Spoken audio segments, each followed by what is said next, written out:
Welcome back to Destination California, a Studio 40 Live special. We've made it to the Kessel Air Museum. And Joe, everything checked out just fine.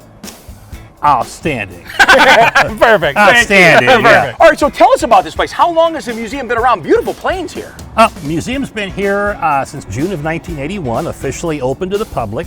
You're going to see aircraft here that you really don't see a lot of places. No. From World War II, you've got the SR-71 Blackbird out there, still the fastest air-breathing airplane. 2,100 miles an hour? Yeah, that's published. It will do better. Wow. Love it. Well, it checked out okay. Scott made sure of that. I made sure Well, it was yeah, okay. yeah. It checked out just fine. And this is a place that families can come and check out. Absolutely. And get a piece of history. A ton of history here. A lot of these airplanes have flown missions that we read about in newspapers or not published at all. I mean, the case of the SR-71, there are many, many missions that we will never know what went on. And when you come here, you can get all geared up, which is great. You got the Copper Wings Cafe. Yeah, There's so many great things to do. But can you take us on a tour of some of the planes? I'd love to. Let's do that.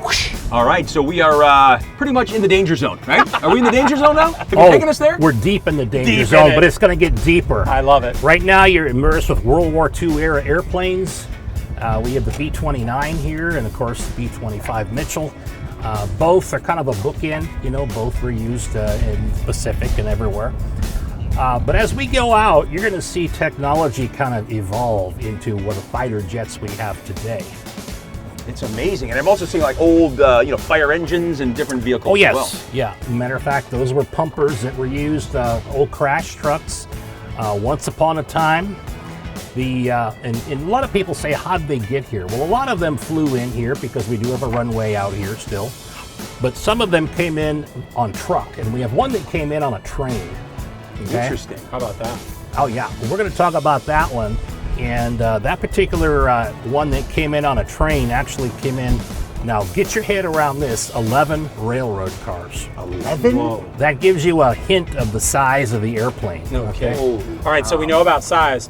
What if I have the need For speed. for speed? What if I have it? Do some of these? Are some of these reminding us of how fast these planes move? Yes. As a matter of fact, you're looking at 1958 technology right there. Oh, that's a 58? That is the first supersonic bomber ever produced. It's a B-58 Hustler. And there was a pilot who set a lot of records in one that still stand today. And he happened to have a son who liked music. And he became a very famous singer by the name of John Denver. Ah, very good. I've heard of John Denver, Now, yes. if you look at the B-52 here, There's a lot of engines on that. yeah, there's only 8. Oh, wow. And it uses 4,000 gallons of fuel an hour. Oh, my goodness. And the wingspan, 185 feet, is greater than the Wright brothers' first powered flight.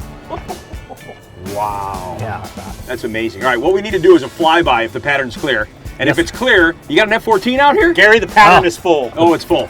Is there an F-14? There is. Yes. Let's head to the F-14. Oh, I can see Mav and Goose sitting in that right now. Right now, Scott. Look at how beautiful that is. You'd make a good wingman, I tell you that. You'd right be now. my wingman anytime.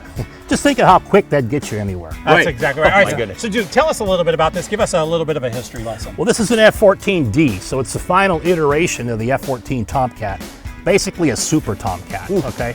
So this airplane right here came in the inventory in 1992, and in Operation Iraqi Freedom was over downtown Baghdad in 2004. Wow. And if you look at that bulge right there, that's a 20 millimeter Vulcan cannon. It's a rotary, like a revolver. Okay. That was strafing insurgents that were going to go out to the airport and, harm the good guys. So this airplane right here could actually fire. It was built as a fleet defense fighter, interceptor. It could fly out a couple hundred miles from the fleet, and it would carry 6 large missiles called the Phoenix that could fire and hit targets up to 100 miles away with a 95% accuracy. That's what Technology, Goose did. man. That's the real. That's what the Goose was doing, yeah. Radar intercept. All right, thanks a lot, Joe. Love the Pleasure. tour. Fantastic. Pleasure. All right, we got to fly out of here, literally. We're going to Placerville. If we take this one, we'll get there pretty quick. We have to go to the Enchanted Forest. That's right. Destination California, Studio 40 Live Special continues.